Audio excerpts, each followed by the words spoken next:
Back on Get Up on a Monday, bottom of the hour, it is time for our favorite feature. Is that McNutt? All right, here we go, Greedy. With Monica McNutt. Here we go. If I were to say SGA proved he is the MVP yesterday, is that McNutt? You know, I got to talk to our production team. I took a little bit of exception to this question because it's a regular season award. However, this is not McNutt. He had a monster game, 35 points when it was most needed. Game 7, closeout. He led the way in terms of this team's ability to respond. Their defense was terrific. We mentioned the 27 points in transition and 37, I believe, off of turnovers. I'm not sure why they haven't announced this award yet. We'll do some looking into it. Right. Suspense. Yeah, Right. but they could have gotten knocked out yesterday. Correct. That would have been something. Meanwhile, if I were to say everybody is sleeping on the Pacers, is that McNutt? After a great conversation in the green room with the Morris twins, I think this is McNutt.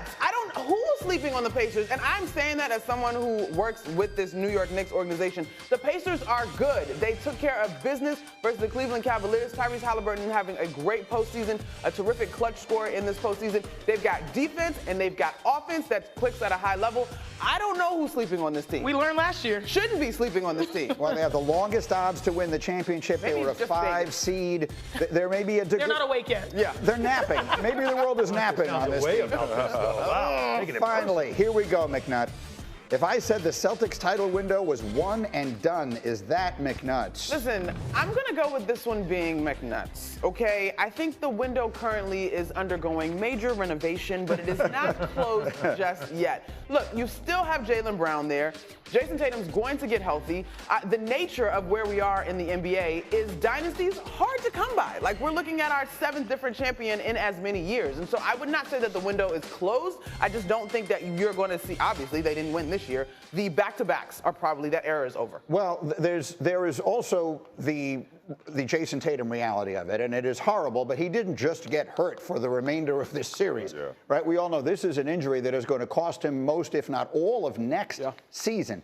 And Windy, if he was here, would start running through all the litany of contractual realities facing this team and new ownership and everything else. I can give it to you. I mean, they're facing, well, keep it simple. They're facing a potential of $500 million in luxury tax because they're in the repeater now. That's not sustainable. I mean, imagine putting that much money out and you're not paying players with that. That's the tax on what you're paying the players. You're at almost $227 million in just payroll. They can't sustain that. That is not sustainable. So this will be where Tatum and Brown, this is now 2 iterations of a team around them. The team that went to the finals that they lost to Golden State, that team would look different than this team that won a championship. They're going to have to now, with these 2 guys as a centerpiece, build again around them. So the window with these 2 guys is not closed because they're in their prime. But the window of this iteration of the Celtics certainly has to be, just financially, it tells you they cannot continue. That's a whole lot of dollar bills. Oh, my God. That's it. And there is a new ownership situation, and there seems to be some uncertainty surrounding that as well. I won't get over my skis on that because I don't know that we know all the details. One way or another, there's a great deal of uncertainty going forward in Boston. No Jason Tatum, certainly at the beginning of next year, and we'll see how much of it throughout all of next season. So when we look back on this Celtic team, and the injury to Tatum is just, well, look, there's the question on the screen. Is there an asterisk? I'm offended by the question being up there, and it's my own show. Like, there is no asterisk in sports. Part of winning a championship is staying healthy, right? The asterisk, that's just part of this thing. It is a marathon. Injuries happen. History does not write down who got hurt along the way. You wind up winning the championship. This, of course, was the terrible moment. But was this moment in its own way, in your mind, Marcus, the last time we will see this group of Celtics together? For sure, man. I think first you have to get off Porzingis. I don't know what you get back from him. He's just non-existent. And obviously Drew Holiday's up as well. I think you float Drew. I know that's going to be tough coming, talking about Boston. But you float Drew and you see what you can get back from him right during the season, and you could put around Jaylen Brown and see how far he can carry the Celtics, I would say, up into the trade deadline. And if it doesn't look right, I think you have to reevaluate it.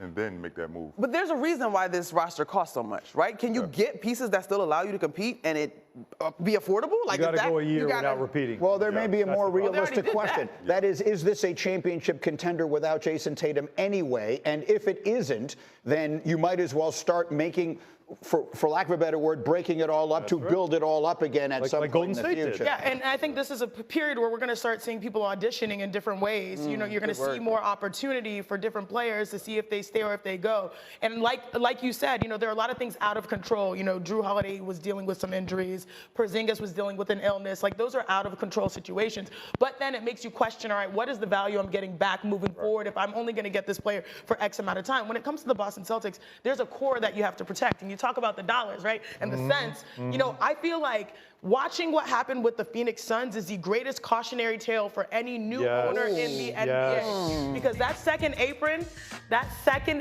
will absolutely hamper you. Remember, Phoenix doesn't own their own draft pick until 2032.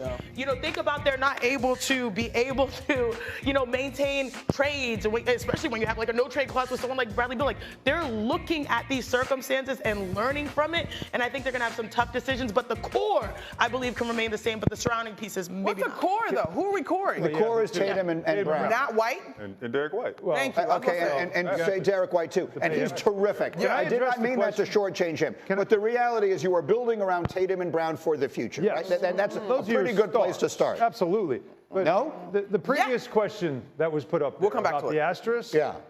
So was it the Raptors championship? Did it have an asterisk on it because they lost KD and Klay Thompson? that year? Yes, but no one remembers that. I don't really remember them talking much about an asterisk there.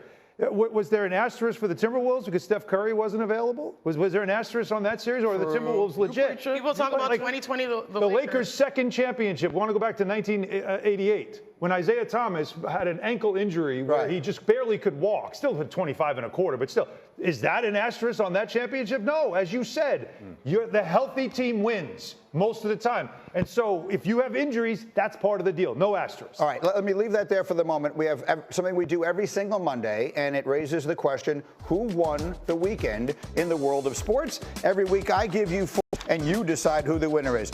From all of the Knicks stuff, I decided to make one of the nominees Coach Tibbs. I mean, the much maligned Coach Tibbs, who spent some time working here with us over the years when he was in between coaching jobs, which he has been many times in his career because he keeps going places and they keep not going quite as far as you want them to, and people keep deciding it's his fault. I had people telling me that if they didn't win this series, that Coach Tibbs was in jeopardy of being fired. That was ridiculous then.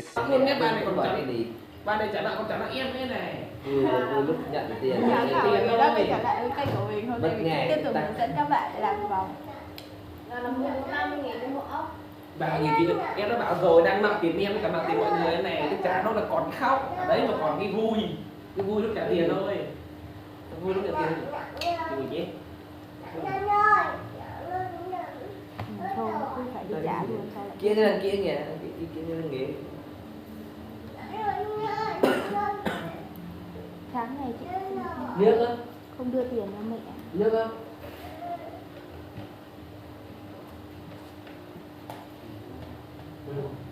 Ốp anh Thùy gắn vào đây mà.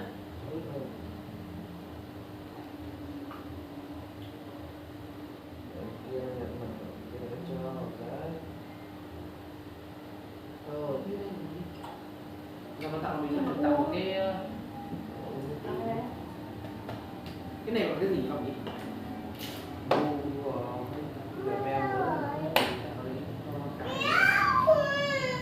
Làm cái này tối ngày mai đây, chiều tối ngày mai đây, xong rồi đi làm đi lên luôn cái yêu cầu thì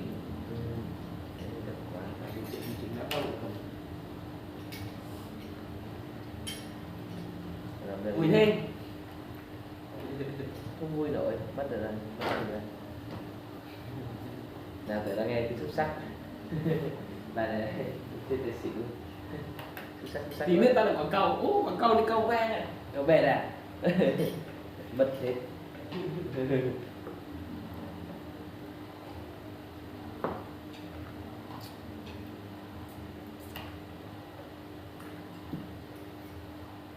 Các bạn sẽ được đẹp như tôi.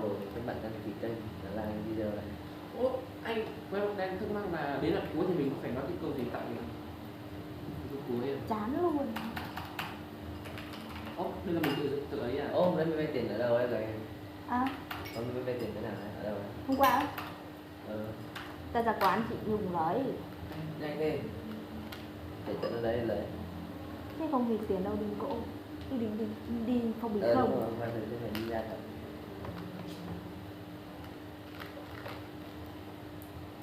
Vừa chuyển trả rồi. 200 rồi. Gần 100 mẹ vay đứng trước mẹ. Ôi sao Tiến Dương nó không vào lấy hoài nhỉ? Hỏi đi, mình giữ mình lại mất tiền ở đâu? Tiền nó mà nó trả hết rồi. Thế 10.000 tao đâu nhỉ? Ờ. Phải cho mày 5.000. Cho tao 5.000. Trời ơi. Được 20 triệu là xong rồi đến mà Chịu đâu? Đã được đâu? Không trộm. Trả Minh Quân 100 nhá. Điên hết người. Lại Minh Quân nữa. Cái gì? này Đấy. Thì mới bảo là tôi trả lại hết 500 mà. Đúng kiểu. Từ đây. Chị Quỳnh ơi.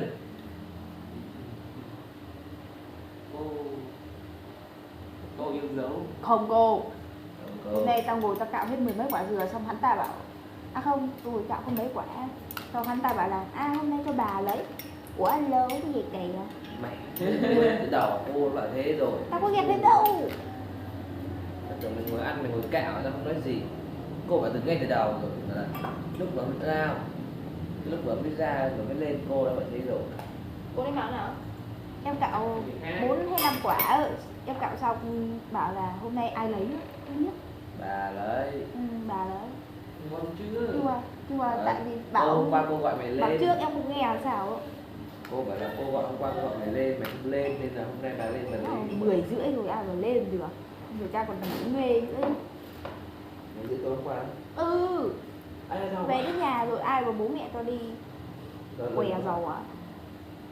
Là đâu nước lưng, cục lưng. Xem ra mà đâu có chuyện gì đây.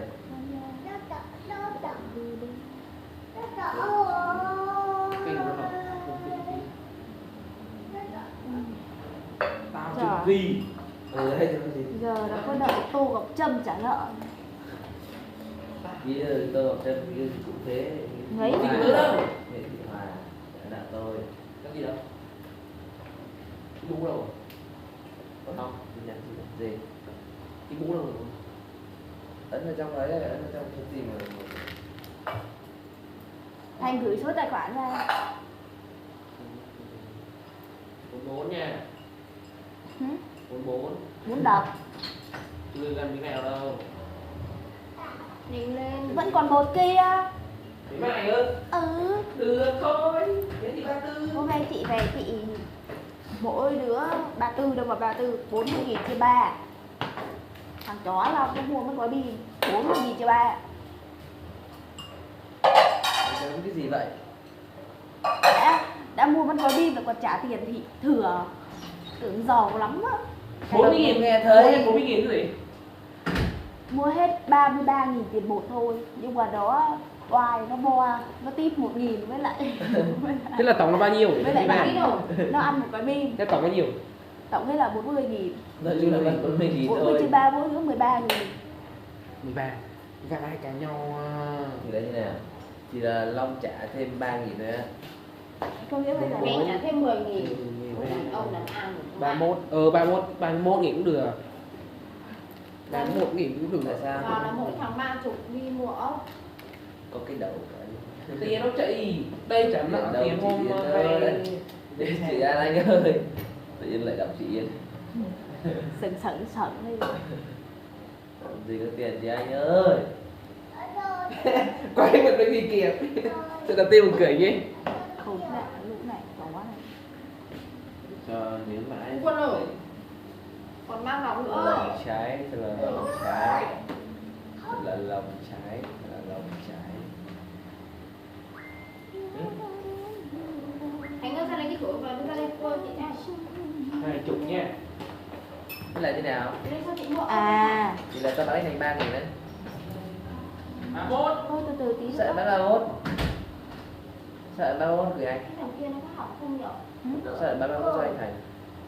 Ta nợ nó 44.000. Thế 31 long Thế đó, vòng 130. video của mình đến đây là kết thúc nhá. Bởi vì lúc sáng anh lấy 10.000 của mày. Nhưng nó còn 150 thôi. Anh chưa nhận tiền. Thôi không sao. Thì nó là 31.000 này. Cho anh lại nó 31.000. 31. 13. 31 nè. Ôi sao pin này không lên tí pin nào? Mãi không thấy trong đó là về nhỉ? Chuyển cho chị Ngân 100, chưa 100 nữa. Đường ra nhỉ? Nhiều 100. Đúng rồi. Công ty làm gì rồi? Mà mới vào Cái cầu. Cái tiền lương cả ngày cũng được. Học sinh thì ít.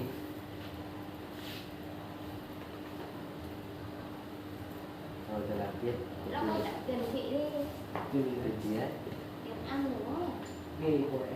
Chơi mẹ, lúc mẹ làm nợ không? 50 mà mẹ. Đúng rồi, thế 200 của em đâu? Hôm nọ bốc được 200 em rồi. Điều. Đó, thích điều không? Thích điều không? Bao nhiêu camera đang quay cả video rồi. 200 cái đấy có ít này. Bốc phép làm lương.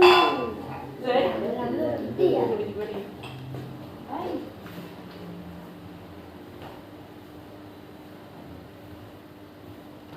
Tinh tinh. Tinh tinh bằng mồ.